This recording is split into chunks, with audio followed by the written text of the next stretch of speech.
á Best Western hótelinu í Skopje með herbergisfélagana Ólöfu og Önnu. 3 leikir á Evrópukeppninni búnir þetta árið. Hvernig metið þið svona frammistöðuna til þessa? Frammistaðan bara búin að vera svolítið upp og niður hjá okkur. Við mættum í fyrsta leik á móti Tyrkjum, mjög sterkt lið, en við gáum okkur alla fram í það. En já, eins og ég segi, við vorum með mjög sterkt lið. Já, og svo móti Portugal bara stóð okkur mjög vel. Þær eru mjög sterkar líka og mér fannst við mæta bara mjög vel stemmdar í leikinn og gerðum okkur allra besta þar. Börðumst mjög vel Já. fram Já.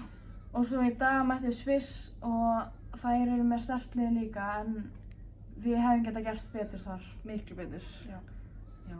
Við svona vorum ekki alveg að skilja allt eftir á gólfinu og vorum svolítið bara að fara inn í okkur sjálfar og vera bara einar en ekki saman. Já.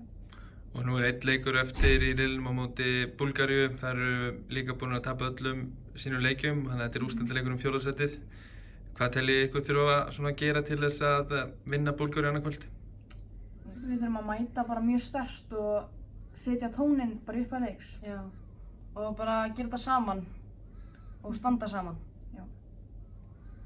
Annars er reynslan góð að taka þátt í Evrópukeppni fyrir Íslands hönd? Já.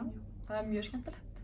Mjög gaman að koma hérna með þessu liði og Það er skemmtilegur hópur Já, þetta mjög. árið. Og allt til alls hérna í Skopje. Já, Já. bara í miðbænum og svona. Já. Þannig að þið eru bara sáttar og lítið björtum augum á framhaldið. Já.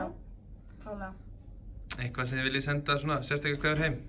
Já, allir að horfa á leikinn á morgun, móti Búlgaríu. Klukkan 7 á íslensku tíma.